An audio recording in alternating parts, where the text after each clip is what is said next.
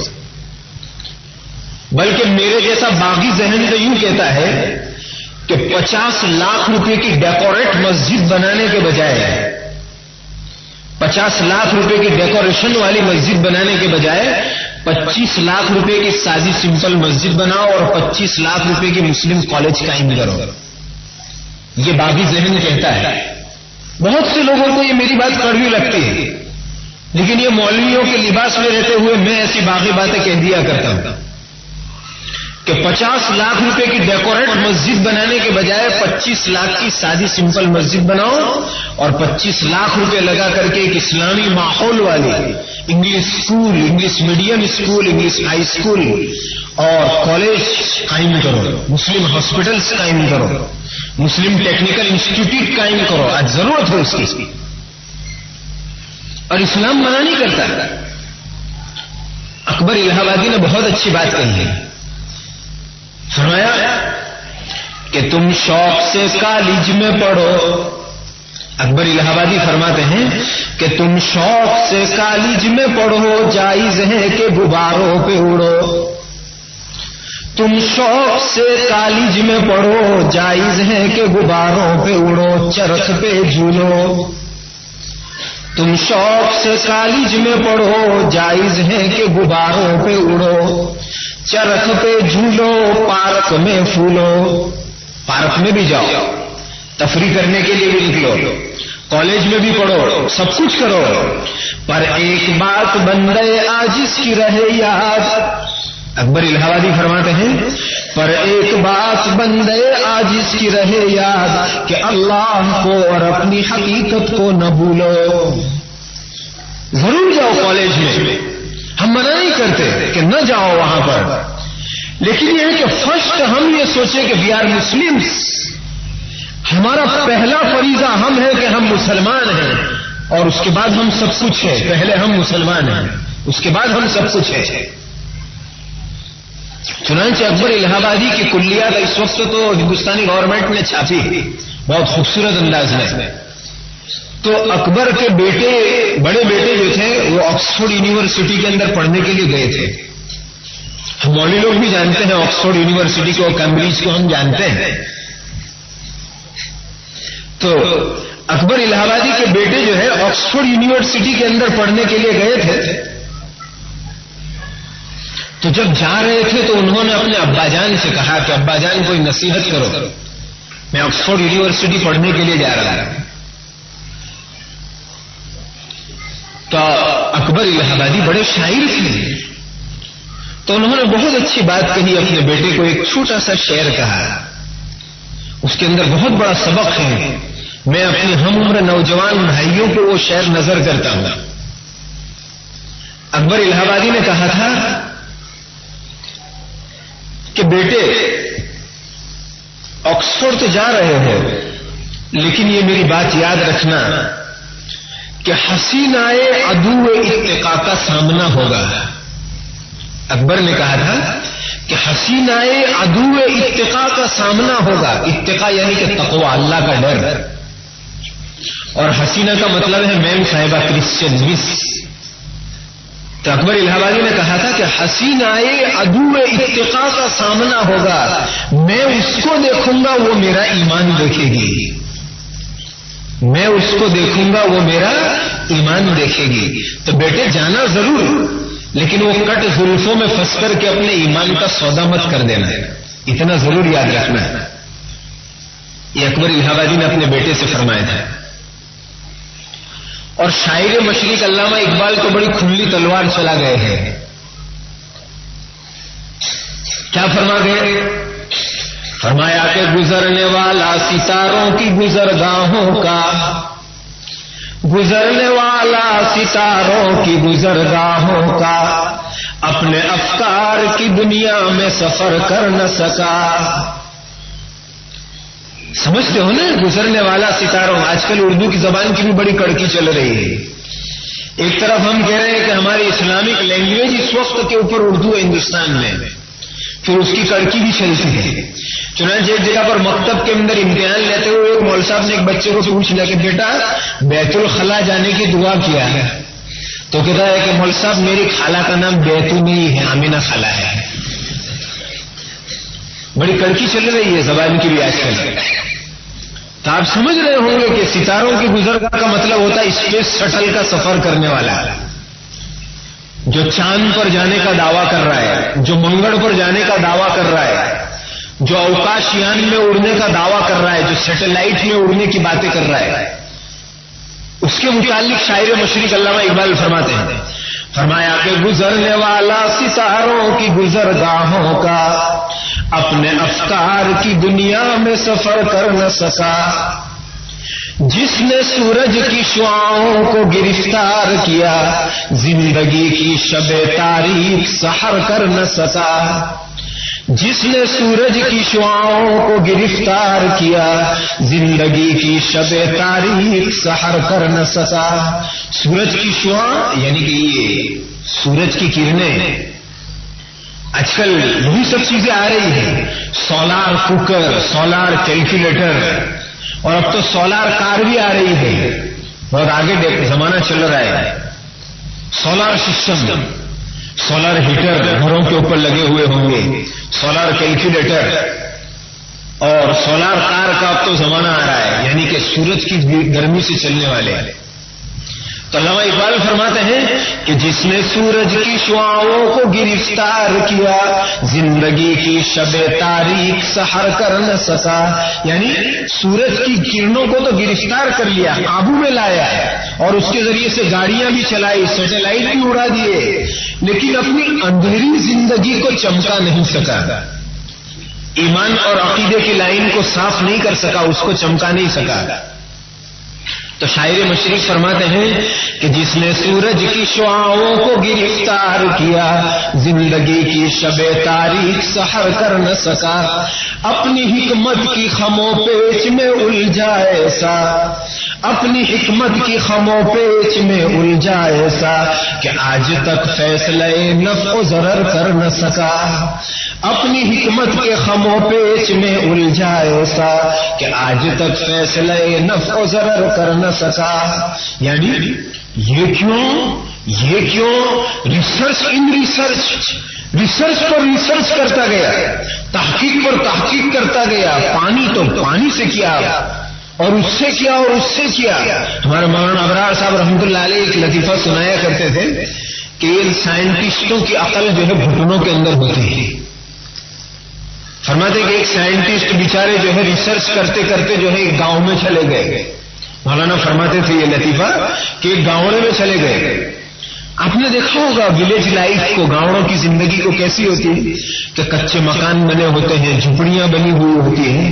تو ایک جھپڑی اس نے دیکھی، تھے سائنٹسٹ، اور جھپڑیوں کے اوپر آپ نے دیکھا ہوگا کہ وہ جو بھینس اور گائے پاخانہ کرتی ہے تو گاؤں کی عورتیں اس کو اٹھا کر کے اس کے چھانے بناتی ہیں، اردو میں اوپلے کہتے ہیں، گجراتی میں چھانے اس کو کہتے ہیں۔ اس کو عورتیں جو ہے روٹلے کی شکل بناتی ہے اور اس کو دیواروں پر سکھانے کے لیے چپکا دیتی ہے تاکہ گرمی کے موسم کے اندر ان کے لیے جلانے کے لیے کام آئے۔ چھانے جس کو شہر میں تو بہت سو نے دیکھا بھی نہیں ہوگا، جنہوں نے دیہاتی زندگی دیکھی ہے وہ اچھی طریقے سے اس کو سمجھ سکتے ہیں۔ تو شہر دیہات کی عورتیں وہ چھانے کو تھاپ کر کے دیوار پر چپکا دیتی ہے سکھانے کے لیے۔ تو وہ بیچارہ سائنٹسٹ گیا تو اس کی عقل حیران رہ گئی، دیوار کے سامنے، وہ کچی دیوار کے سامنے کھڑا ہو گیا اور ریسرچ کرنے لگا۔ 2 گھنٹے 3 گھنٹے گزر گئے، وہاں سے ہٹنے کا نام نہیں لیتا۔ تو کوئی دیہات کے مگن بھائی سیدھے سادے دھوتیا پہن کر کے وہاں سے نکلے اور مسٹر سوٹ بوٹ کوٹ ٹائی کو دیکھ کر کے پوچھا کہ مسٹر آپ کیا ریسرچ کر رہے ہیں؟ تو کہا کہ میں یہ ریسرچ کر رہا ہوں کہ یہ بھینس دیوار پر گئی کیسے ہوگی، اور پھر یہ تو ہے کچی دیوار، اس کچی دیوار کے اوپر بھینس گئی کیسے ہوگی۔ اور دوسرا میرا سوال یہ ہے کہ ایسی خاص سائز کے اندر اس نے پاخانہ کیوں کیا ہوگا، اسپیشل سائز کیسے اس نے بنائی؟ کوئی فرما لگایا تھا اس کے پاخانے کی جگہ کے اوپر کہ جس فرمے کے اندر اس نے اسپیشل سائز کے اوپر پاخانہ کیا ہو؟ ایک ایسی چپک گئے، ایسی ان کی عقل گھٹنے کے اندر ہوتی ہے۔ تو پھر اس کو سمجھایا گیا کہ یہ بات نہیں ہے، یہ تو اس طریقے سے ہمارے یہاں کی عورتیں اٹھا کر کے اس کو دیوار کے اوپر چپکاتی ہے سکھانے کے واسطے۔ تو شاعر مشرق علامہ اقبال وہی بات کہتے ہیں، اپنی حکمت کی خموں پیچ میں الجھا ایسا کہ آج تک فیصلہ نفع و ضرر کر نہ سکا۔ اور میں آپ کو بتلاؤں میرے مسلمان بھائیوں ایک راز کی بات کہ جتنے یہ سائنٹسٹ لوگ خدا کی حقیقت کو سمجھ سکتے ہیں اتنے ہم مسلمان بھی نہیں سمجھتے۔ جتنے یہ سائنٹسٹ لوگ سمجھتے ہیں ایسے ہم مسلمان بھی نہیں سمجھتے، اتنا یہ لوگ سمجھتے ہیں۔ لیکن حقیقت بات یہ ہے کہ خدا جسے ہدایت دے وہی ایمان لا سکتا ہے۔ ابھی ایک جگہ کے اوپر ایجوکیشن کیمپ تھا جس کے اندر کالج کے اسٹوڈنٹس جمع تھے، اس کے اندر کالج کے لڑکے اور لڑکیاں سب تھی۔ بہت بڑا ایجوکیشن کیمپ تھا، تو اس کے اندر یہ داڑھی ٹوپی والے کو بھی یاد کر لیا، وہاں کے ذمہ دار نے کہ ایک مولوی کو بھی بلاؤ۔ صبح سے شام تک کا ایجوکیشن کیمپ تھا، سب کالج کے اندر ڈگری اور ڈاگری معلوم نہیں کیا کیا ہوتی ہے۔ تو ڈگری لینے میں چونکہ بہت سو کی ڈاگریاں ہٹ جاتی ہیں، اس لیے میں اس کو ڈاگری سے کم نہیں کہتا ہوں۔ تو وہاں پر بہت ساری کھوپڑیاں جمع تھیں۔ تو پہلے تو مجھے ٹائم دیا انہوں نے 15 منٹ کا، کہ گھڑی میں دیکھ کر 15 منٹ ان کے سامنے تقریر کرو۔ میں نے کہا ٹھیک ہے، 15 منٹ ان کے سامنے تقریر کی۔ اس کے بعد سیکنڈ سیکشن کے اندر مجھے یوں کہا گیا کہ اب جو ہے ٹیبل ٹاک ہوگا، یہ لوگ آپ کو کچھ سوالات کریں گے، آپ سوالات کے جواب دیں گے۔ میں نے کہا بہت ٹھیک ہے، ہم تیار ہیں۔ جیسے وہ بچوں نے ابھی سوال جواب کیے، تو ایسے موقع پر عقل مندی کی بات یہ ہے کہ انسان پہلے سوال کرتا ہے تو کامیاب ہو جاتا ہے۔ تو میں نے ان کالج کے لڑکے لڑکیوں سے یوں کہا کہ دیکھو ہم تو ہیں مولوی، کفنی اظہار پہننے والے، اور آپ کے خیال کے مطابق ہم تو 1400 برس پرانی باتیں کرتے ہیں، ہم تو جو ہے لیٹسٹ ٹیکنالوجی کا کوئی نالج بھی نہیں رکھتے ہیں، اور ہم کو تو کوئی جانکاری بھی نہیں ہوتی آپ لوگوں کے کہنے کے مطابق کہ ان مولویوں کی زبان سے 1400 برس پرانی باتیں نکلتی، اور تو کیا نکلتا ہے؟ تو میں آپ کو ایک کویسچن کرتا ہوں، پھر آپ کو میں چانس دوں گا سوال کرنے کا، اور ایک کویسچن میرا ہے، اس کا آپ جواب دے دو، پھر آپ کا چانس۔ اور میں آپ کو کویسچن کرتا ہوں سائنس کا، یہ نہیں کہ میں آپ کو ہسٹری اور اسلامیات میں سے سوال کروں گا کہ صدیق اکبر کون تھے اور عمر فاروق کون تھے، امام غزالی کون تھے۔ ہمارے ابھی ایک دوست انگلینڈ امریکہ جانے کا انٹرویو دینے گئے تھے امریکن کانسلٹ میں، تو امریکہ کا ہائی کمشنر، دیکھیں آپ عقل آپ کے حیران رہ جائے گی، وہ امریکن ہائی کمشنر یہ پوچھتا ہے کہ میں آپ کو ایک سوال کرتا ہوں، اگر وہ ایک جواب دو گے میں ابھی ویزا دیتا ہوں آپ کو۔ تو اس نے بھی سوچا کہ ایک سوال کیا ہوگا، تو اس نے کہا کہ امام غزالی کب پیدا ہوئے اور کب انتقال ہوا مجھے بتلا دو۔ امریکن کہتا ہے کہ ایک سوال مجھے کہ جواب دے دو کہ امام غزالی کب پیدا ہوئے کب انتقال۔ اسلام کے اتنے بڑے فلسفر ہیں جنہوں نے اتنی ساری کتاب لکھی، اتنی ساری بکس لکھی کہ آج انگریز دنیا حیران ہے۔ وہ یوں کہتے ہیں کہ غزالی کوئی نو ون مین ہے بٹ غزالی اینڈ کمپنی، کہ غزالی کوئی اکیلے آدمی نہیں تھے، اتنی ساری کتاب لکھنا ایک اکیلے آدمی کے بس کا نہیں ہے، غزالی اینڈ کمپنی تھی کوئی، اور انہوں نے بیٹھ کر کے یہ ساری کی ساری کتابیں لکھی ہیں۔ انگریزوں کی عقل حیران ہے کہ ایک آدمی اور اتنی ساری کتابیں لکھ ڈالے، جیسے کہ ہمارے حضرت تھانوی رحمۃ اللہ علیہ کے متعلق عقل حیران ہے کہ ایک مولوی اور اتنی کتابوں کو، سینکڑوں کتابوں کو ڈھیر لگا دے، کیسے ہو سکتا ہے؟ تو وہ انگریز پوچھتا ہے امریکن ہائی کمشنر کہ اونلی ون کویسچن، ایک سوال کرتا ہوں کہ امام غزالی کب پیدا ہوئے کب انتقال ہوا، یہ جواب دے دو میں ابھی آپ کو ویزا دیتا ہوں، اور اس کے علاوہ اور کوئی سوال نہیں کروں گا میں آپ سے۔ اب وہ بیچارے خاموش تھے، مسلمان، اپنے آپ کو مسلمان کہلانے والے، لیکن اس کو اسلامی ہسٹری سے کوئی کانٹیکٹ نہیں، تو اس نے کہا سوری سر، واپس آ گئے، ویزا نہیں ملی ان کو۔ ایسا مسئلہ ہے آج کل۔ تو میں آپ کو یہ سنا رہا تھا کہ شاعر مشرق علامہ اقبال فرماتے ہیں کہ اپنی حکمت کی خم و پیچ میں الجھا ایسا کہ آج تک فیصلہ نفع و ضرر کر نہ سکا۔ تو میں نے ان کالج کے اسٹوڈنٹ سے یہ کہا کہ میں ایک سوال آپ سے کرتا ہوں، اور وہ بھی سائنس کا، اسلامیات کا نہیں۔ ان کے کان بھی کھڑے ہو گئے، ایک طرف کالج کی لڑکیاں تھی، سامنے لڑکے تھے۔ شاید آپ میں سے کوئی نوجوان موجود ہی ہو، مجھے معلوم نہیں، چونکہ پورے ڈسٹرکٹ کے نوجوان تھے اس میں، والسار اینڈ نوساری آل ڈسٹرکٹ کے نوجوان اس میں موجود تھے۔ تو میں نے ان کو کہا کہ مسٹر، آج سائنٹسٹ لوگوں کی کھوپڑیاں ایک چیز نے پھاڑ ڈالی ہے، اور آج ان کی نیند حرام ہے ایک سوال کی وجہ سے، اور آج کے تمام سائنٹسٹوں کے سامنے کویسچن ہارڈ کویسچن ہے، اور اس کویسچن کی وجہ سے وہ لوگ پریشان ہیں کہ یہ کیا چیز ہے، اور وہ چیز ہے جس کا شارٹ فارم ہے یو ایف او، ان کا what's meaning U F O, کہ یو ایف او کیا چیز ہے کہ جس کی وجہ سے آج سائنٹسٹوں کی عقل حیران ہو چکی ہے اور وہ پاگل ہو گئے ہیں۔ بتلاؤ کہ یو ایف او کیا آئٹم ہے؟ تو سب کان کھڑے ہو گئے ان کے کہ یہ مولوی یہ بات لایا کہاں سے؟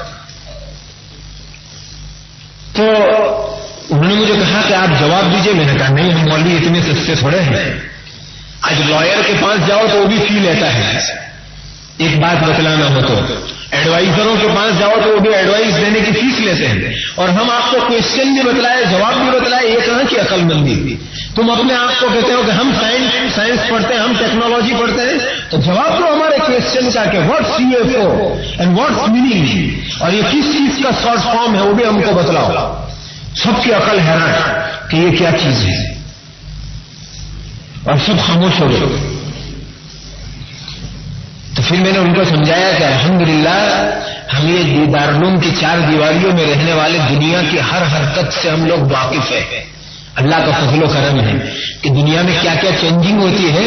الحمدللہ ہم دنیا کی ایک ایک چیز سے خبر رکھتے ہیں، گرچہ دنیا ہم کو بیوقوف سمجھتی ہے کہ یہ مولوی لوگ کچھ نہیں جانتے.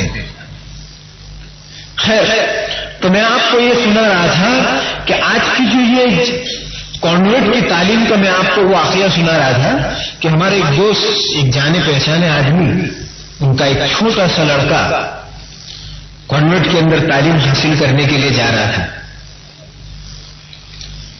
تو ایک دن اس کے ابا نے گھر کے اندر، ابا کی چھٹی کا دن تھا، تو ابا نے بیٹے سے پوچھ لیا کہ بیٹا دیکھو آج چھٹی کا دن ہے، میں تجھ کو کچھ سکھاتا ہوں، آ جاؤ میرے قریب. تو بیٹا اپنے باپ کے پاس گیا تو باپ نے اپنے بیٹے سے کہا کہ بیٹا دیکھو اللہ ایک ہے، محمد صلی اللہ علیہ وسلم اللہ کے رسول ہیں. تو وہ بیٹا فوراً سوال کرتا ہے کہ ابا God is one? No, God is three. ابا no, God is no one بل گاڈ از تھری. ابا جان آپ تو مجھے یوں کہہ رہے ہیں کہ اللہ ایک ہے. نہیں، اللہ تو تین ہے. اب اس کے باپ کے کان کھڑے ہو گئے کہ میرا بیٹا کیا کہہ رہا ہے. تو باپ پوچھتا ہے کہ وہ تین گاڈ کون ہیں؟ تو وہ بیٹا فٹافٹ جواب دیتا ہے کہ ابا one God then mother Mary and second then عیسو اینڈ تھرڈ دین گاڈ اللہ. کہ میرے ابا جان تین خدا ہے، ایک تو مدر میری جس کو مریم علیہ السلام، جس کو ہم کہتے ہیں کرسچن جن کو مدر میری کہتے ہیں، کہ ایک خدا تو وہ، اور دوسرے خدا کون؟ تو کہا عیسو، وہ دوسرا خدا، اور تیسرا خدا وہ اللہ. تین خدا. No God is no one بل تھری گاڈ. آج اندازہ لگائیے کہ یہ کانوینٹ کی تعلیم کے ذریعے سے آج ہمارے معصوم بچوں کے ایمان اور عقیدے کو خراب کیا جا رہا ہے. آپ کبھی ان کا انسپیکشن لیں، ان کی تعلیم کی آپ جانچ کریں کہ ہمارا بچہ آج کس جگہ کے اوپر پہنچا ہوا ہے. یہ تو وہ بچے اشکالات کر رہے تھے جو عام ہیں، اس سے بھی خطرناک آج ہمارا بچہ یہ پوچھتا ہے کہ ہم نے گاڈ کو دیکھا نہیں، پھر گاڈ کیسے ہم مانے؟ And who is prophet? کون پیغمبر اور کون سی پیغمبر کی داستان؟ ابا پروفیٹ کا آئے ہوئے 1400 برس گزر گئے. آج کا اظہر الدین اینڈ شاہ رخ خان کی بات کرو، وہ تو 1400 برس گزر گئے پروفیٹ کا آئے ہوئے. آج کا ہمارا بچہ یہ زبان سے نکلتا ہے. اور میرے دوستو آج دین کا معیار اتنا نیچے گر چکا ہے، اتنا نیچے گر چکا ہے دین کا معاملہ کہ آج ہمارے بچے کو یہ پوچھا جائے کہ محمد صلی اللہ علیہ وسلم کی وائف کتنی تھی، کتنی بیویاں تھی، اور ان بیویوں کے نام کیا تھے. میں دعوے کے طور پر کہتا ہوں کہ 99% ہمارا مسلمان نہیں جانتا کہ میرا آقا تاجدار مدینہ حضرت محمد الرسول اللہ صلی اللہ علیہ وسلم کی 11 بیویوں کے نام کون کون سے تھے. اور میں اپنے اسی نوجوان سے یہ پوچھوں گا کہ مسٹر اظہر الدین کی ایکس وائف کا نام کیا اور ابھی کی وائف کا نام کیا. چیلنج سے وہ مجھے بتائے گا کہ ایکس وائف کا نام یہ اور ابھی کی وائف کا نام یہ ہے کہ نہیں. آج اتنا ہم دین سے دور ہو گئے، دین سے اتنا دور چلے گئے، دین کی تعلیم اتنی دور ہو گئی کہ آج اسلامی ہسٹری کو ہم نہیں جانتے. آج ابھی چند دن پہلے جب آزادی کی سورن جینتی کا موقع چل رہا تھا تو بہت سے RSS والوں نے بھی ہم کو دعوت دی تھی. ایک تو ہمارے ایریا کے ایک بہت بڑے BJP کے MP نے MP کے جماعی صاحب نے جلسہ کیا تھا اور اس میں ہم کو دعوت دی. تو جب ہم نے وہاں پر جا کر کے تقریر کی، اس میں مسلمانوں سے زیادہ ہندو تھے، 500 مسلمان اور 1,500 ہندوؤں کے مجمع میں. اور ہم نے ان کو صاف صاف کہا کہ اس ملک کی آزادی کے لڑنے والے تو ہم سب سے پہلے ہم تھے، داڑھی ٹوپی والے تھے. اور ایک ایک چیز میں نے ان کو تاریخ کی پوائنٹ ٹو پوائنٹ ان کو سنائی. تو وہ ہندو تو کیا پہلے ہمارے مسلمانی منہ پھاڑ کے دیکھنے لگا. اچھا، یعنی ہمارے آج کی نوجوان پیڑھی کو ہماری اسلامی ہسٹری معلوم نہیں ہے کہ ہماری اسلامک ہسٹری کیا ہے، ہمارے اسلام کے مسلمانوں نے اور مسلمانوں نے اس ملک کے لیے کیا کام کیا، کیا ہماری تاریخ ہے، آج معلوم نہیں ہے. آج ہمارے ایک نوجوان سے میں پوچھوں کہ اسپین کیا تو وہ فرض سے کہے گا اسپین، مولانا وہ تو ہمارے خواب کے اندر ہے، کب اسپین گھومنے جانے کا موقع ملے. لیکن میرے نوجوان کو معلوم نہیں کہ 800 برس اسلام کا جھنڈا اسپین کے اوپر لہرا چکا ہے. 800 برس، 1-2 برس نہیں. آج یہ معلوم نہیں. اور میں دوستوں میں آپ کو صاف طور پر یہ بتلانا چاہتا ہوں کہ آج ہمارے پاس نیوز پیپرز پڑھنے کا ٹائم ہے. ہمارے ایک دوست بیٹھے ہوئے ہیں، وہ برا نہ لگائے. آج ہمارے پاس نیوز پیپرز پڑھنے کا ٹائم ہے، میگزینس پڑھنے کا ٹائم ہے. انڈیا ٹوڈے، چتر لیکھا، ابھیان، یہ سب چیزیں پڑھنے کا ہمارے پاس ٹائم ہے. بدھوار کی پورتی، رویوار کی پورتی، ایک کا ٹائم ہے. اگر ہمارے پاس ٹائم نہیں ہے تو حضرت محمد الرسول اللہ صلی اللہ علیہ وسلم کی ہسٹری پڑھنے کا ہمارے پاس ٹائم نہیں ہے. ہماری لائبریری کے اندر ہر قسم کی بکس ملے گی. اگر نہیں ملے گی ہماری لائبریری کے اندر تو اسلامک لا، اسلامک قانون، قرآن کی تفسیر اور قرآن کی کون چیز ہماری لائبریری کے اندر آج ہم کو نہیں ملے گی.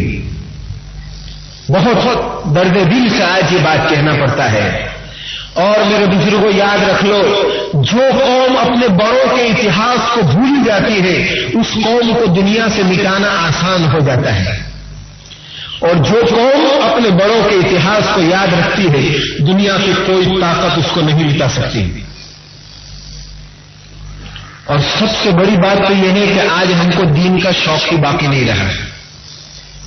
دین کا شوق ہی باقی نہیں رہا.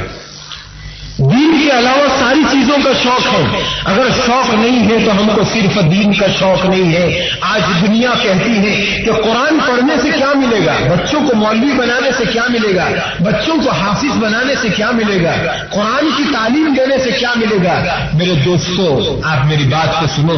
قرآن وہ مقدس کتاب ہے، وہ مقدس کتاب ہے کہ جو آدمی اس کو پڑھتا ہے وہ خود بھی مقدس بن جاتا ہے. اس لیے اب آپ سمجھو میری بات کو، قرآن کریم اتنے اونچے درجے کی کتاب ہے، آپ اس کی اونچائی کا اندازہ یوں لگائیے کہ جیسے کہ آپ کے گھر میں کوئی بڑا مہمان آنے والا ہوتا ہے تو آپ مہمان کے لیے ہر قسم کی تیاری کرتے ہیں، بہترین بیڈ تیار کرتے ہیں، بہترین کھانا اس کے لیے تیار کرواتے ہیں، اس کے ریسیپشن کے لیے اور استقبال اور سواگت کے لیے بہترین تیاریاں کرتے ہیں. اب قرآن جب دنیا کے اندر آیا تو اس کا کیسے استقبال ہوا، کیسے سواگت ہوا وہ بھی آپ سنیے. فرمایا قرآن کریم نے کہ انا انزلناہ فی لیلۃ مبارکۃ انا کنا منذرین.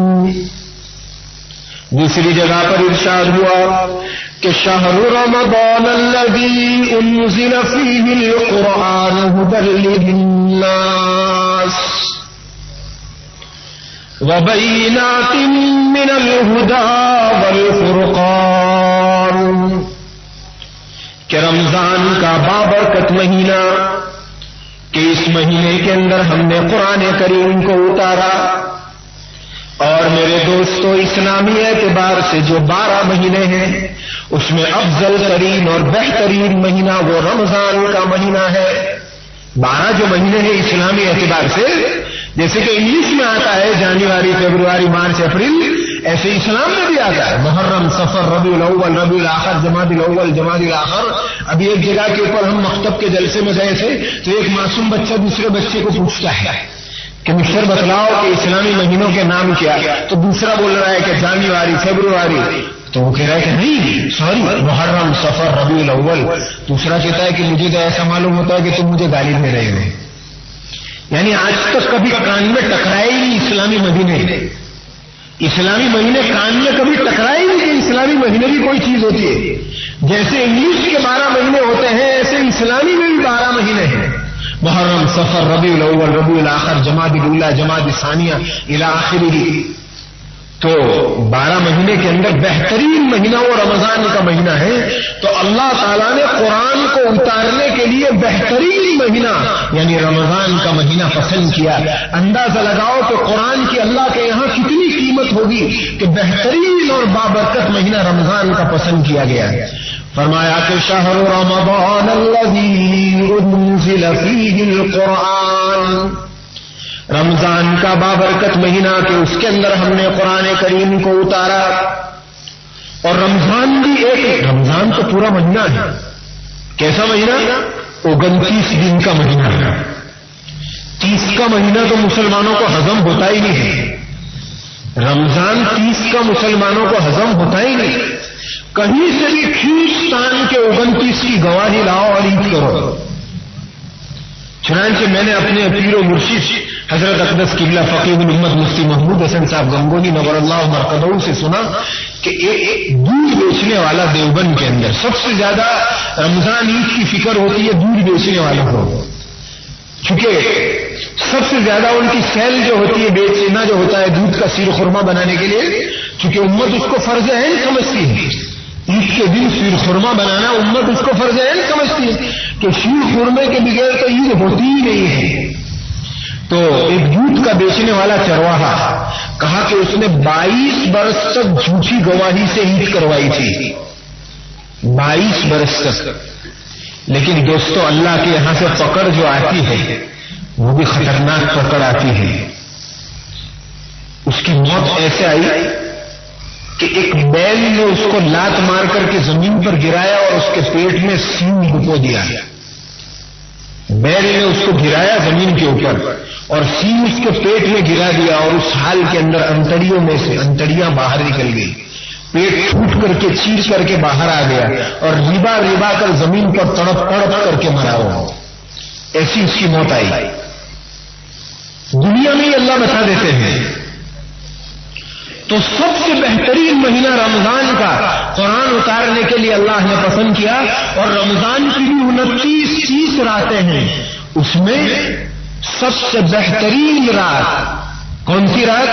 فرمایا کہ انا انزلناہ فی لیلۃ القدر وما ادراک ما لیلۃ القدر لیلۃ القدر خیر من الف شہر. کہ بے شک ہم نے قرآن کریم کو اتارا ہے بابرکت اور عزت والی رات کے اندر. رمضان کی 30 راتوں میں سب سے بہترین رات وہ شب قدر کی رات ہے.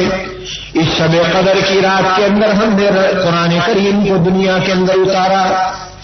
دوسری جگہ پر فرمایا کہ انا انزلناہ فی لیلۃ مبارکۃ. بے شک ہم نے قرآن کریم کو اتارا ہے ایک بابرکت رات کے اندر اور وہ بابرکت رات شب قدر کی رات ہے. رمضان آ رہا ہے اور شب قدر یعنی کون سی؟ امت نے گانٹھ باندھی ہے کہ 27 شب قدر ہوگی. یعنی اللہ کے اوپر فرض کرے کہ اللہ 27 کے بغیر شب قدر بھیجنے کی نہیں. تجھے بھیجنا ہو تو شب قدر 27 کو بھیج، اس کے علاوہ نہیں. حالانکہ شب قدر 27 میں آنا ضروری نہیں ہے. شب قدر تو کوئی بھی رات ہو سکتی ہے اور خاص کر کے رمضان کی آخری 10 راتوں میں سے کوئی بھی ایک رات شب قدر ہو سکتی ہے. 27 کی جو گانٹھ امت نے باندھ دی ہے وہ غلط ہے. تو رمضان جیسا بابرکت مہینہ وہ قرآن کے اترنے کے لیے اللہ نے پسند کیا. اور بابرکت مہینے کے اندر بھی سب سے بہترین رات شب قدر کہ یہ ایک رات کا ثواب 1000 مہینے کے برابر ہوتا ہے. ایسی مبارک رات اللہ نے قرآن کے اترنے کے لیے پسند فرمائی. ایک قدم اور آگے چلیے. زمین کیسی پسند کی قرآن اترنے کے لیے؟ زمین ایسی پسند کی کہ جو زمین کی قسم قرآن کے اندر اللہ نے کھائی. فرمایا کہ والتین والزیتون وطور سینین وہذا البلد الامین. والتین قسم ہے تین کی اور قسم ہے زیتون کی اور قسم ہے طور سینین کی. وہذا البلد الامین اور قسم ہے اس پاکیزہ شہر کی جس پر میرا محبوب محمد عربی صلی اللہ علیہ وسلم چلا کرتے ہیں. پاکیزہ شہر مکہ مکرمہ کی اللہ نے قرآن میں قسم کھائی. ایسا پاکیزہ شہر جس کے متعلق قرآن نے کہا کہ لتنذر ام القری ومن حولها کہ جو تمام بستیوں کی ماں ہے جو ساری دنیا کی جڑ ہے. ایسی پاک باز زمین مکہ مکرمہ قرآن کے اترنے کے لیے پسند فرمائی. تو قرآن اترنے کے لیے جگہ وہ بھی انتہائی بابرکت. مکہ مکرمہ جیسی. تو قرآن کے اترنے کا مہینہ وہ بھی بابرکت رمضان کا مہینہ، قرآن کے اترنے کی رات وہ بھی لیلۃ القدر کی مبارک رات، قرآن کے اترنے کی جگہ وہ بھی مکہ مکرمہ جیسی پاکباز جگہ. اتنا نہیں بلکہ قرآن کا جو میسج لے کر کے آیا، جو فرشتہ لے کر کے آیا، اللہ اللہ قربان جائیے قرآن کی برکت کے اوپر. کسی معمولی آدمی کے ہاتھ قرآن نہیں بھیجا گیا. جیسے کہ ہمارے یہاں کیا ہوتا ہے کہ میونسپلٹی کا جو میئر ہوتا ہے، اگر وہ ارادہ کرے کہ کل پانی شہر میں بند کرنا ہے تو پورے شہر کی پبلک کے اندر جو کم درجے کی ہے اس کو بھیجیں گے ٹھنڈنگ بجاتے ہوئے کہ جا کر کے اعلان کرو کہ کل پانی بند رہے گا. اب تو ان کا نام لینے سے بھی ڈر لگتا ہے کہیں ایٹروسٹی کا قانون نہ لگ جائے ہمارے اوپر. تو دنیا کے اندر تو سب سے گھٹیا قوم کے ذریعے سے میسج بھیجا جاتا ہے، لیکن اللہ نے جب قرآن کا میسج بھیجا تو سب سے بابرکت مخلوق یعنی فرشتے جو نور سے بنے ہوئے ہیں، ایسے نور سے بنے ہوئے ہیں کہ جن کی صفت قرآن نے بیان کی. فرمایا کہ لا یعصون اللہ ما امرهم ویفعلون ما یؤمرون، کہ یہ ملائکہ اور یہ فرشتے اللہ کی نافرمانی نہیں کرتے، جو آرڈر اللہ کی طرف سے ملتا ہے اس میں بال برابر بھی آگے پیچھے نہیں کرتے، اور اللہ کے حکم کے اندر رائی کے دانے کے برابر بھی چینجنگ نہیں کرتے. ایسے فرشتوں کے ذریعے سے اللہ نے قرآن کریم کو بھیجا. اور فرشتوں کے اندر بھی فرشتوں کا سردار حضرت جبرائیل امین. اور جبرائیل امین کون ہے؟ جیسے ابھی قاری صاحب آپ کے سامنے پڑھ رہے تھے، فرمایا کہ انہ لقول رسول کریم، کہ وہ اللہ کا میسج لے کر کے آنے والا، قرآن لے کر کے آنے والا فرشتہ کون ہے؟ وہ ایک باعزت فرشتہ ہے. ذی قوت عند ذی العرش مکین مطاع ثم امین، اور وہ فرشتہ بڑی طاقت والا ہے. یعنی کوئی معمولی آدمی نہیں، بڑے باعزت اور بڑی بابرکت ذات حضرت جبرائیل سوچی کرتے تھے. اور ایک بیماری ان کے اندر ہوموسیکس کی تھی، ایسی خطرناک بیماری ان کے اندر تھی. اب یہ انتہائی اللہ کی نافرمان قوم، اللہ تعالیٰ نے حضرت جبرائیل علیہ السلام کو فرمایا کہ دیکھو ہمارے پیغمبر اس قوم کو رات دن سمجھا رہے ہیں کہ تم لوگ ایسا برا کام نہ کرو، ایسی غلط حرکت کے اندر مت پڑو، ایسے برے کام کے اندر نہ پڑو، لیکن وہ لوگ ماننے کے لیے تیار نہیں. آج دنیا کے اندر دھیرے دھیرے پھر سے یہ بیماری آ رہی ہے. تو سمجھا ہے لیکن مانے نہیں. اب اللہ تعالیٰ نے حضرت جبرائیل علیہ السلام کو بھیجا کہ اس قوم کے اوپر عذاب دو. اب کیسے عذاب آیا ہے؟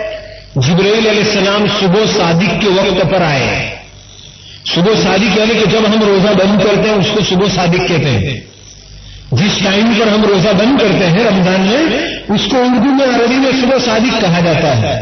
تو اس وقت پر حضرت جبرائیل علیہ السلام آئے، اور آ کر کے وہ جو پوری بستی تھی جس میں لاکھوں آدمی رہتے تھے، پورا ایریا تھا، اس پورے ایریے کو زمین کے نیچے سے اٹھایا، زمین کے ساتھ اٹھایا، پوری زمین کے ساتھ، اور اس کو اٹھایا انگلی کے ایک پورے کے اوپر، ہاتھ میں نہیں، دو ہاتھ پر نہیں، انگلی کے ایک پورے کے اوپر، ایک چھوٹے سے حصے کے اوپر پوری زمین کو اٹھایا حضرت جبرائیل علیہ السلام نے. اور کتنا اٹھایا؟ اتنا اونچے اٹھایا، اتنا اونچے اٹھایا کہ مفسرین لکھتے ہیں کہ صبح کے وقت پر جو مرغے اذان دیتے ہیں، مرغے جو ہوتے ہیں وہ صبح کے وقت پر اذان دیتے ہیں، تو صبح کے وقت پر جو مرغے اذان دے رہے تھے وہ پہلے آسمان کے فرشتوں نے وہ اذان سنی. اتنے اونچے اللہ تعالیٰ اس حضرت جبرائیل اس قوم کو لے گئے، پوری زمین کو اٹھا کر کے انگلی کے ایک پورے کے اوپر اتنا اونچے لے گئے، اتنا اونچے لے گئے کہ پہلے آسمان کے فرشتوں نے وہاں کے مرغوں کی آواز سنی. مرغے جو صبح میں اذان دیتے ہیں اس کو بانگ کہتے ہیں، اس لیے بانگی یہ تو مرغا ہے، نہ کہ بیچارے مؤذن صاحب. اور آج کل ہم نے الٹا کر دیا، بیچارے مسجد کے جو مؤذن ہیں اس کو دنیا بانگی کہتی ہے بیچارے. یہ غلط چیز ہے، یہ بانگی نہیں ہے. بانگی تو مرغا ہے، یہ تو مؤذن ہے. مؤذن کا احترام ہونا چاہیے، مؤذن کا ادب ہونا چاہیے. حدیث میں آتا ہے کہ مؤذن لوگ کل قیامت کے دن جیسے کہ ٹاور ہوتے ہیں ایسے اونچی اونچی گردن والے ہوں گے اور پورے میدان قیامت کو دیکھتے ہوں گے کون کہاں ہے، کون کس حال کے اندر ہے. المؤذنون طولهم اعناقا ليوم القیامہ او کما قال علیہ الصلوۃ والسلام. کل قیامت کے دن لمبی لمبی گردن والے ہوں گے اور پورے مجمع کو دیکھتے ہوں گے. بڑا اعزاز ہوگا اللہ کے یہاں ان کا. لیکن آج ہوتا کیا ہے کہ جو لولا لنگڑا بیڑا کانا کسی کام کا نہیں وہ مسجد کا مؤذن. حضرت بلال کا منصب آج ہم نے بالکل فیل آدمیوں کے حوالے کر دیا. علامہ اقبال نے بہت اچھی بات کہی ہے، فرمایا کہ رہ گئی رسم اذاں روح بلالی نہ رہی، رہ گئی رسم اذاں روح بلالی نہ رہی، رہ گیا فلسفہ تلقین غزالی نہ رہی، رہ گئی رسم اذاں روح بلالی نہ رہی، رہ گیا فلسفہ تلقین غزالی نہ رہی. مسجد مرثیہ خواہیں کہ وہ نمازی نہ رہے، مسجد مرثیہ خواہیں کہ وہ نمازی نہ رہے. مرثیہ کہتے ہیں کسی آدمی کے مر جانے کے اوپر جو شوق گیت پڑے جاتے ہیں، غم کے جو گیت پڑے جاتے ہیں اس کو اردو میں مرثیہ کہتے ہیں. شوق گیت کو اردو میں مرثیہ کہتے ہیں. تو علامہ اقبال فرماتے ہیں کہ آج مسجدیں شوق گیتے گا رہی ہیں، مسجد مرثیہ خواہیں کہ وہ نمازی نہ رہے. آپ کہتے ہوں گے کہ مسجد میں جمعہ کو آ کے دیکھ لو نا مول صاحب، جگہ بھی نہیں ملتی ہے. تو علامہ اقبال اس کا جواب دیتے ہیں کہ مسجد مرثیہ خواہیں کہ نمازی نہ رہے، یعنی وہ صاحب اوصاف حجازی نہ رہے. یعنی جس نماز کو نماز کہتے ہیں وہ نماز پڑھنے والے اب باقی نہیں رہے. جس نماز کو نماز کہتے ہیں وہ نماز پڑھنے والے باقی نہیں رہے. اب تو ایسا ہو گیا کہ خدا نہ خواستہ امام صاحب نے 4 کے بجائے 5 یا 3 پڑھ لی ہو تو 3.5 دن بعد پتہ چلتا ہے کہ امام صاحب نے تو چھوڑی تھی. ایسا زمانہ اب تو آ چکا ہے، پتہ ہی نہیں چلتا. چنانچہ ہمارے امام ابو حنیفہ رحمۃ اللہ علیہ جن کا نام میں نے آپ کو بتلایا، ایک آدمی امام ابو حنیفہ کے پاس آیا کہ حضرت میری بیوی کو سونے کا زیور گم ہو گیا ہے، آپ بتلاؤ کہ کوئی تعویذ لکھ کے دے دو کہ بیوی کو سونے کا زیور مل جائے. امام صاحب نے کہا کہ دیکھو ایک کام کرو. اس نے کہا کہ چوری نہیں ہوئی ہے، ہم نے کہیں رکھا تھا لیکن بھول گئے کہ کہاں رکھا یاد ہی نہیں آ رہا ہے. بہت پریشان، پورا گھر کھود ڈالا لیکن مل ہی نہیں رہا. امام صاحب نے کہا کہ ایک کام کرو، آج رات کو پوری رات نفل پڑھو، اللہ کے سامنے عشاء کی نماز کے بعد وضو کرو، مصلی پر کھڑے ہو جاؤ اور پوری رات نفل نماز پڑھو. انشاءاللہ اللہ کی ذات سے امید ہے کہ تمہاری بیوی کا زیور یاد آ جائے گا کہ کہاں رکھا ہوا ہے. اب وہ آدمی بیچارہ عشاء کی نماز پڑھی، مصلی کے اوپر جا کر کھڑا ہوا. پہلی رکعت میں اس کو یاد آ گیا کہ وہ تو وہ جو نوٹ کا ڈبہ ہے اس کے اندر چھپایا ہوا ہے. یعنی آج ہماری نماز اتنی پاورفل ہو گئی کہ بھولی بھولی چیزیں جو کبھی یاد نہیں آتی وہ نماز میں یاد آ جاتی ہیں. اب وہ آدمی نے 2 رکعت سے سلام گرایا اور سلام گرا کر کے امام صاحب کے پاس دوڑ کر کے گیا کہ حضرت تھینکس، آپ نے ایسا وظیفہ بتایا تھا کہ وہ بیوی کی گم شدہ چیز مل گئی. اب اللہ والوں کے ساتھ اور بزرگوں کے ساتھ تعلق رکھنے کا فائدہ دیکھیے آپ. امام ابو حنیفہ رحمۃ اللہ علیہ کی قبر کو اللہ تعالیٰ نور سے منور فرمایا. امام صاحب نے فرمایا کہ یہ شیطان کا چکر ہے. شیطان نے دیکھا کہ تم پوری رات نماز پڑھو گے، اسی لیے پہلی 2 رکعت کے اندر تم کو یاد دلا دیا تاکہ تم آرام سے سو جاؤ. اب شیطان کی طاقت توڑنے کے لیے اللہ کا شکر ادا کرتے ہوئے پوری رات نفل نماز ادا کرتے رہو اور شکرانے کی نفل ادا کرو پوری رات. آج تو آج ہماری نمازوں کا مسئلہ بھی ایسا ہو گیا. تو شاعر مشرق اسی کی شکایت کرتے ہیں کہ رہ گئی رسم ہزاروں ہے بلالی نہ رہی، رہ گیا فلسفہ تلقین غزالی نہ رہی، مسجد مرثیہ خانے کہ وہ نمازی نہ رہے، یعنی وہ صاحب اوصاف حجازی نہ رہے۔ تو آج مسئلہ بڑا ٹیڑھا ہو چکا ہے، مؤذن کو مؤذن کہنا چاہیے، بانگی نہیں کہنا چاہیے۔ اور دوسری بات یہ ہے کہ مؤذن صاحب کے ساتھ اچھے سلوک سے پیش آنا چاہیے۔ ابھی رمضان کا مہینہ آ رہا ہے، دیکھو بیچارے مؤذن کی کیا گھٹ بنتی ہے، اور وہ بھی خاص کر کے عصر کی نماز کے بعد ہر آدمی کے روزے کا غصہ بیچارے مؤذن کے اوپر اترتا ہے۔ جس کو بھی دیکھو وہ بیچارہ مؤذن، ایک کہے گا پنکھا چالو کرو، دوسرا کہے گا پنکھا بند کرو، ایک کہے گا ونڈو کھولو، دوسرا کہے گا ونڈو بند کرو، ساری جو کچھ بھی آسینے چڑھے گی بومیں پڑے گی وہ بیچارے مؤذن کے اوپر۔ لے دے کے بیچارہ ایک یہی تو باتیں رکھ رہا ہے دنیا کے اندر مسلمانوں کی گالی کھانے کے لیے۔ خیر، تو میں آپ کو یہ سنا رہا تھا کہ حضرت جبرائیل علیہ السلام نے انگلی کے ایک ٹکڑے کے اوپر پوری بستی کو اٹھایا، اور اتنا اونچے اٹھایا کہ آسمان کے فرشتوں نے اس قوم کی مرغوں کی آواز کو سنا۔ اتنا اوپر لے جانے کے بعد وہاں سے یوں کر کے پلٹ دیا، اتنا اونچے لے گئے اور وہاں سے یوں کر کے پلٹ دیا۔ اب اندازہ لگاؤ کہ اتنی اونچے سے جو بستی پلٹ ماری جائے اس کا کیا حال ہوگا، تباہ اور برباد کر دی گئی۔ اور آج اللہ نے عبرت بنایا، اس کو ایسی عبرت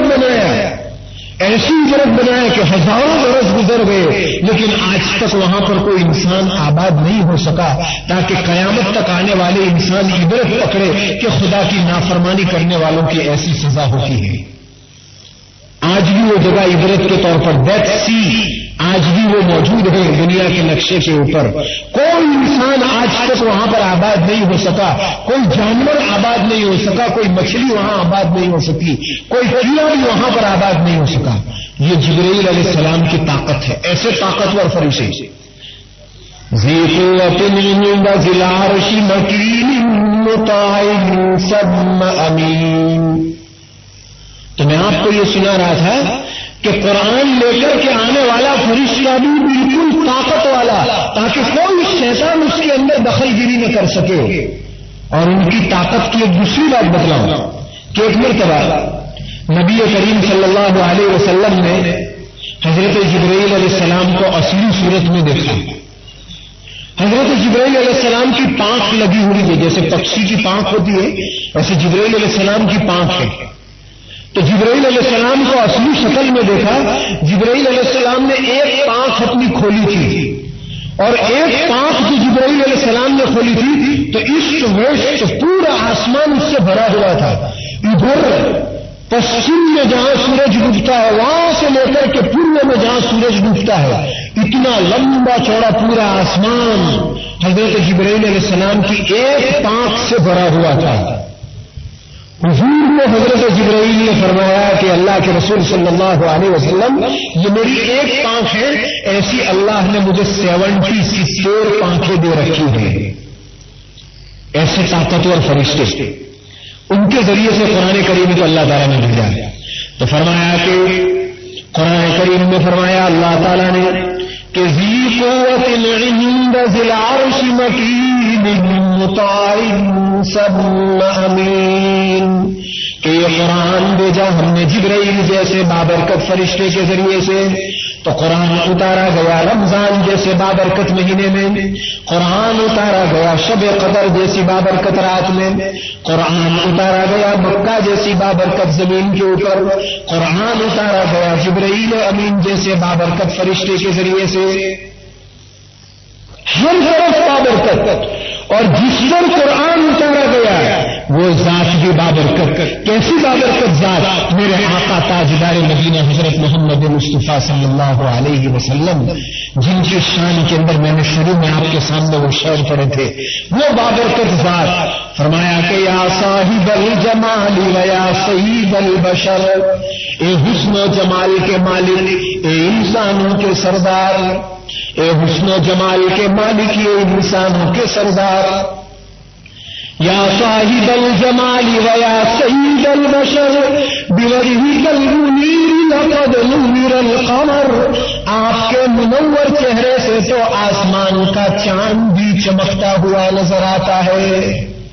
شمائل کی ایک حدیث میں ایک صحابی نقل کرتے ہیں کہ 14ویں رات مدینہ کے اندر تھی اور اندھیری رات میں اور میرے آقا محمد صلی اللہ علیہ وسلم ایک اوٹے کے اوپر بیٹھے ہوئے تھے اور میرے آقا محمد رسول اللہ صلی اللہ علیہ وسلم نے یمنی چیکس والی چادر اوڑھی ہوئی تھی. میں اور میرے آقا بیٹھے ہوئے تھے. اور صحابی کہتے ہیں کہ میں ایک نظر اپنے آقا کے چہرے کو دیکھتا ہوں اور دوسرے نظر 14ویں کے چاند کو دیکھتا ہوں اور اس کے بعد میری عقل یہ کہتی ہے کہ قسم ہے اس ذات کی جس کے قبضے میں میری ذات ہے کہ یہ 14ویں کا چاند جو چمک رہا ہے میرے آقا کے چہرے سے بھیک مانگ کر کے چمک رہا ہے. اگر میرے آقا اپنے چہرے کے اوپر پردہ ڈال دے تو یہ چاند بھی کالا پڑ جائے اور سورج بھی اندھیرا ہو جائے. ایسا چمکدار چہرے والے میرے آقا. تو فرمایا ابن جوزی نے کہ یا صاحب الجمال ویا سید البشر بوجهک المنیر لقد نور القمر. اور آپ کے بابرکت چہرے سے چاند بھی چمکتا ہو گیا. لا يمكن الثناء كما كان حقه. آپ کی تعریف کرنا کسی انسان کے بس کی بات نہیں ہے صلی اللہ علیہ وسلم. آپ کی تعریف کرنا کسی انسان کے بس کی بات نہیں ہے. بہت تو انسان یہ کہہ سکتا ہے کہ بعد از خدا بزرگ تو یہ قصہ مختصر کہ اگر اللہ کے بعد کسی کی کرسی نظر آتی ہے تو وہ محمد عربی صلی اللہ علیہ وسلم کی کرسی ہے. ایسی بابرکت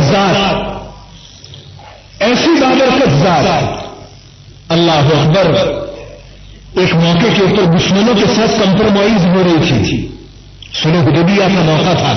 دشمنوں کے ساتھ کمپرومائز ہو رہی تھی اور بڑے بڑے عقل مند دشمن آ رہے تھے کمپرومائز کرنے کے لیے.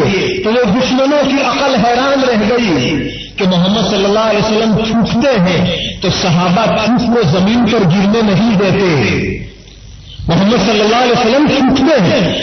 آج دنیا کے اتہاس میں اس آسمان میں اس زمین میں کوئی ایسا لیڈر نہیں دیکھا جیسا لیڈر میرے آقا محمد صلی اللہ علیہ وسلم ہے کہ میرے آقا چھوٹتے ہیں تو صحابہ چھوٹ وہ زمین پر نہیں گرنے دیتے, ہاتھ میں اٹھا لیتے ہیں اور ہاتھ میں اٹھانے کے بعد اپنے چہرے کے اوپر گھس لیتے ہیں.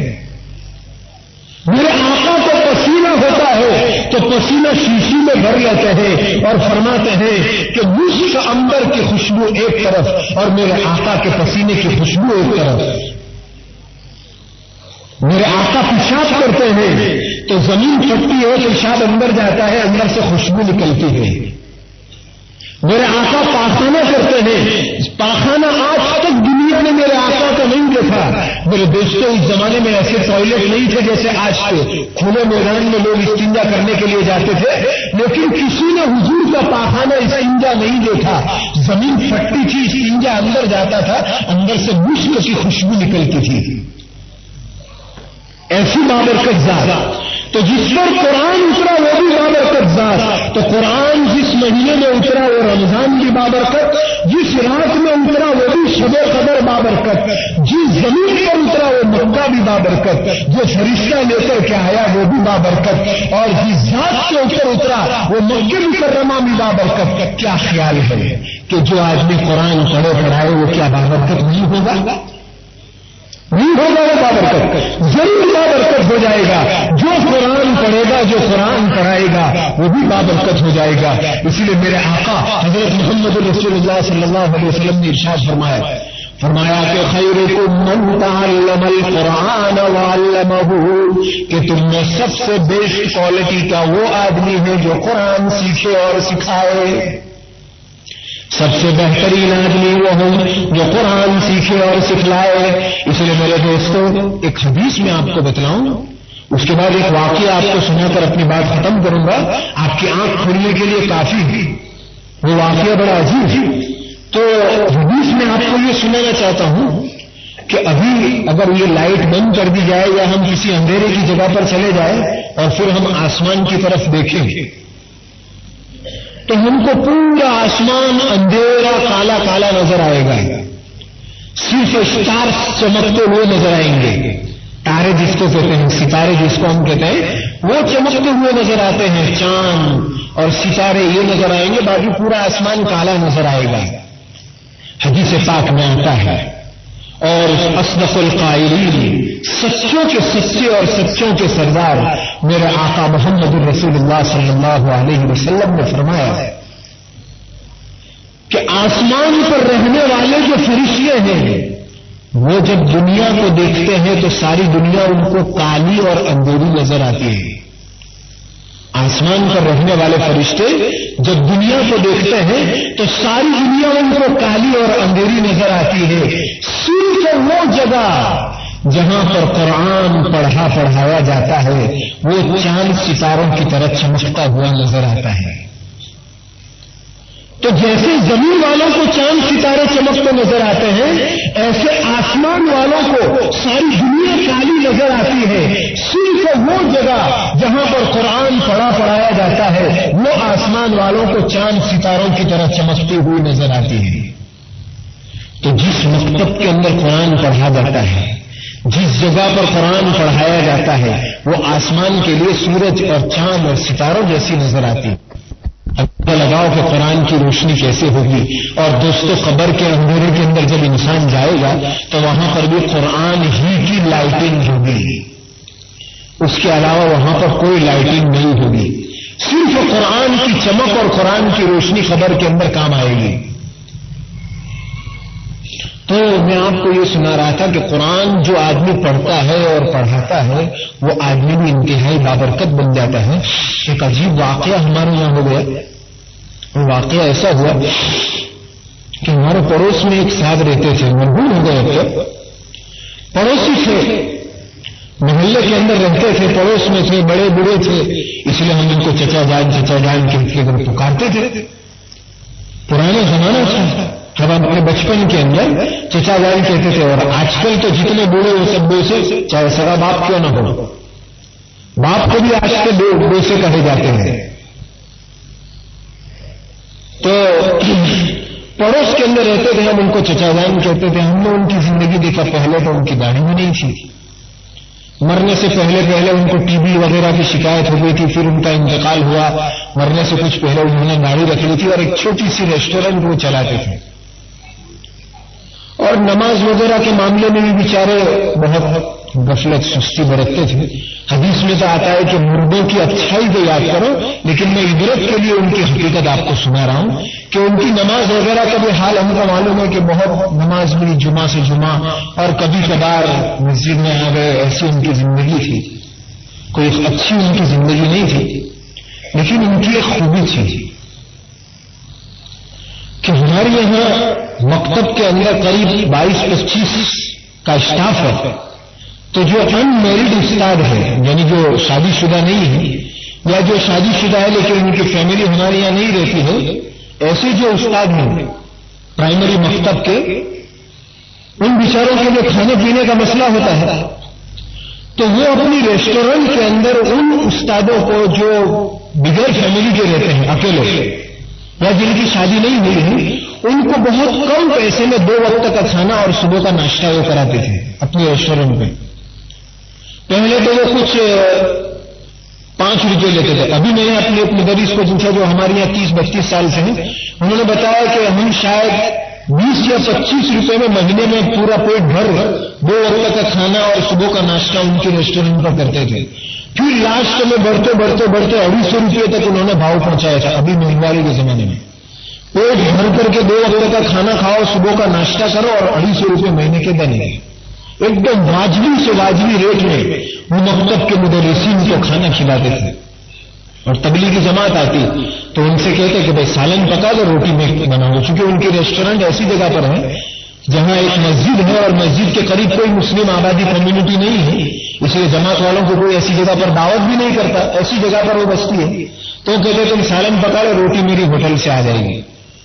چنانچہ ہم نے دیکھا کہ بیچارے اعمال کے اعتبار سے بھی بہت کمزور، داڑھی کا بھی ان کا ٹھکانہ نہیں، آخر زندگی میں تھوڑی بہت داڑھی رکھی تھی، ان کا انتقال ہوا، اور انتقال ہوا رمضان کی 27ویں کو، رمضان کی 27ویں کو انتقال ہوا، 27 گزری، 28 گزری اور 29ویں رات، 29ویں رات کو میرے سگے بڑے بھائی نے ہمارے ان پڑوسی کو خواب کے اندر دیکھا، خواب بھی بڑا عجیب دیکھا کہ رمضان کی رات ہے 29ویں، عالیشان باغیچہ انہوں نے دیکھا کہ خوبصورت باغیچہ ہے، اور میرے بھائی کہہ رہے ہیں کہ میں باغیچے کے اندر گھوم رہا ہوں، تفریح کر رہا ہوں، گھومتے گھومتے ایک جگہ کے اوپر باغیچے میں ٹن تھا، میں نے ٹن مارا تو وہاں ایک بہت بڑا جھاڑ تھا، تو مجھے ایسی آواز معلوم ہوئی کہ جو ہمارے پڑوس کے جو چاچا تھے، غلام نبی چاچا جن کا انتقال ہو گیا، تو مجھے کان میں ایسی آواز پڑی کہ چاچا بول رہے ہیں،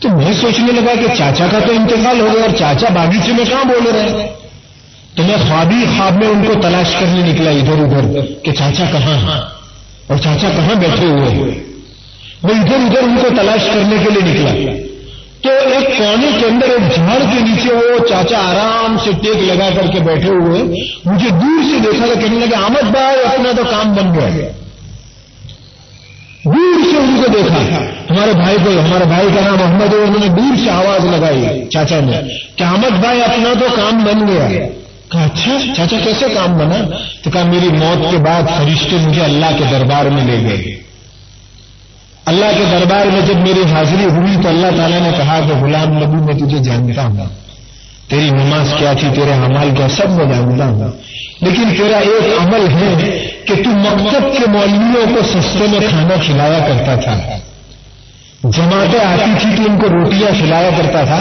جا اسی عمل کے اوپر ہم تجھ کو جنت نواز دیتے ہیں، اور اسی عمل کے اوپر ہم تجھ کو جنت کی دولت سے مالا مال کرتے ہیں۔ میرا رمضان میں خواب دیکھا، میرے دوستوں آج یہ مرتبہ ہے، آپ اندازہ لگاؤ کہ قرآن پڑھانے والوں کی کتنی ویلیو ہے، یہ کب پتا چلے گا جب یہ آنکھ بند ہوگی، تب جا کر کے ان کی ویلیو کا پتا چلے گا، چاہے آج دنیا ان کا انسلٹ کرتی ہو، دنیا ان کو بیکار سمجھتی ہو، لیکن کل جب آنکھ بند ہوگی تب جا کر کے دنیا کے سامنے ان کی ویلیو آئے گی۔ اور میرے دوستوں میں آپ کو بتلاتا ہوا چلوں کہ آج اگر اپنی اولاد کو دین کی تعلیم دیں گے تو انشاءاللہ وہ اولاد آپ کو مرنے کے بعد بھی کام آئے گی۔ ہمارے حضرت ایک بہت اچھا شعر فرمایا کرتے تھے، فرماتے تھے کہ کجا مسٹر کجا ملا کجا کالج کجا مکتب، کجا مسٹر کجا ملا کجا کالج کجا مکتب، کیسے کمپٹیشن ہو سکتا ہے، کیسے مقابلہ ہو سکتا ہے، کجا مسٹر کجا ملا، ایک طرف ملا جی ہے ایک طرف مسٹر ہے، کیسے مقابلہ ہو سکتا ہے، کجا کالج کجا مکتب، ایک طرف کالج ہے ایک طرف مکتب ہے، کیسے مقابلہ کرو گے، علی باتا ہو گئی پرانی اب تو آئی اے بی سی، علی بیٹے وہ تو پرانی ہو گئی، اب تو آ گئے کہ بیٹا کہو A for apple, B for bank for money, اب تو بچے کو یہ پڑھایا جاتا ہے، تو یہ مسئلہ ہے۔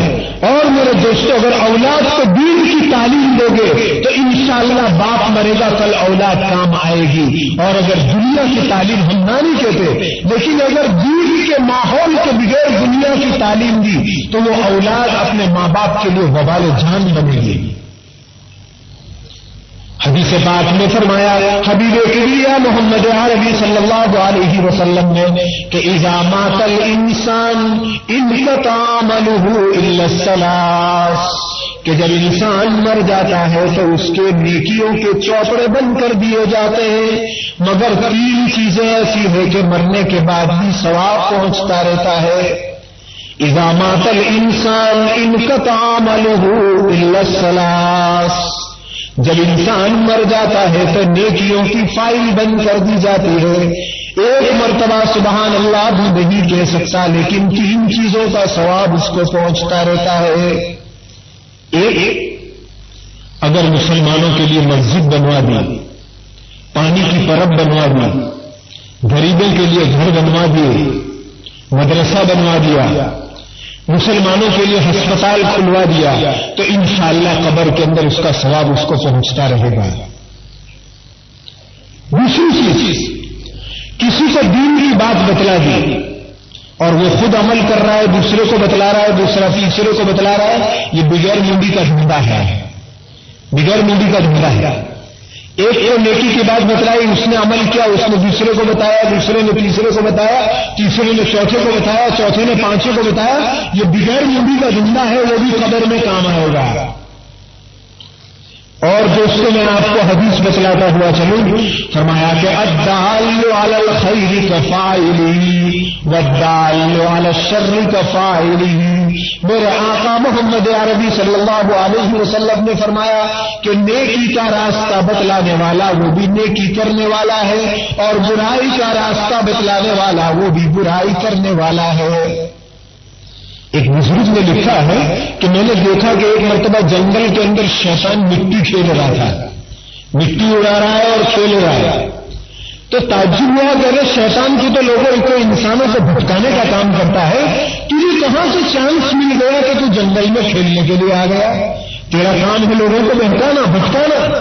تو شیطان نے جواب دے دیا کہ جناب اب تو میرے بہت ایجنٹ ہے دنیا میں، مجھے کام کرنے کی ضرورت نہیں ہے، اب مجھے بھٹکانے کا کام کرنے کی ضرورت نہیں ہے، بہت ایجنٹ ہے، سب فری میں ہمارے ایجنسی کھولے ہوئے بیٹھے ہیں، سب فری میں ہماری ایجنسی لے کر کے بیٹھے ہوئے ہیں، وہ بھٹکانے کا کام کرتے ہیں۔ اسی لیے کہتے ہیں کہ بری صحبت سے بچو۔ ایک آدمی فلم دیکھنے جاتا ہے، دوسرے کو بھی لے جاتا ہے، ایک آدمی ٹی وی دیکھنے جاتا ہے، دوسرے کو بھی لے کر کے جاتا ہے، دونوں گناہ میں برابر۔ ایک آدمی غلط دھندے کرنے جاتا ہے، دوسرے کو بھی لے کر کے جاتا ہے، دونوں گناہ میں برابر۔ تو یہ سب شیطان کے ایجنٹ من الجنۃ والناس۔ شیطان اکیلے جنات نہیں ہوتے، انسان بھی شیطان ہوتے ہیں۔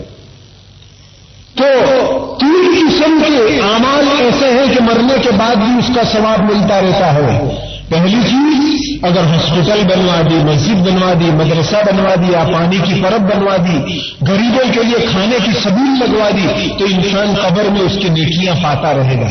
دوسری چیز، کسی کو نیکی کا کام سکھلا دیا، اس نے عمل کیا، اس نے دوسرے کو بتایا، تو بھی انشاءاللہ سن میں انشاءاللہ قبر میں ثواب ملتا رہے گا۔ اور تیسری چیز، ولد صالح، نیک اولاد، ماں باپ کے لیے دعا کرے گی، ماں باپ قبر میں سوئے گی اور نیک اولاد اپنے ماں باپ کے لیے ایصال ثواب کرے گی، مغفرت کی دعا کرے گی، قرآن کی تلاوت کر کے بخشے گی، اور انشاءاللہ ماں باپ کو قبر کے اندر راحت اور آرام پہنچے گی۔ اور اگر میرے دوستوں اولاد کو دینی تعلیم نہیں دیں گے تو یہی اولاد ماں باپ کے لیے وبال جان بن سکتی ہے۔ کیسے؟ ایک مختصر سا قصہ ہے، آپ اس کو سن لیجیے، آپ کی عبرت کے لیے وہ کافی ہو جائے گا۔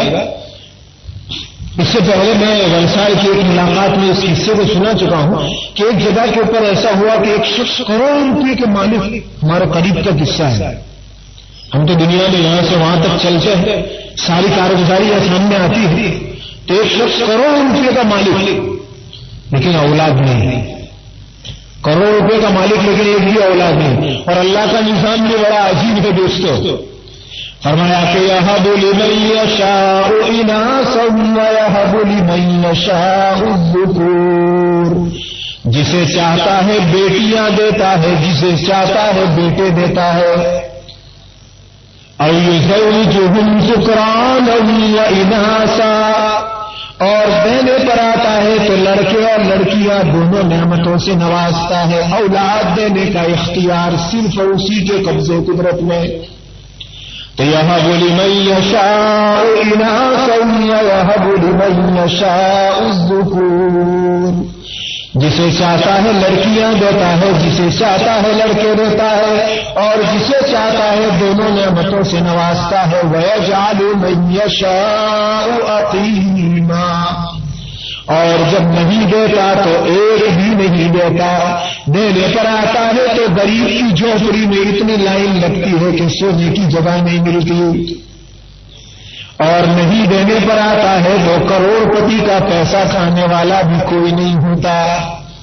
عجیب نظام ہے اللہ تعالیٰ کا۔ تو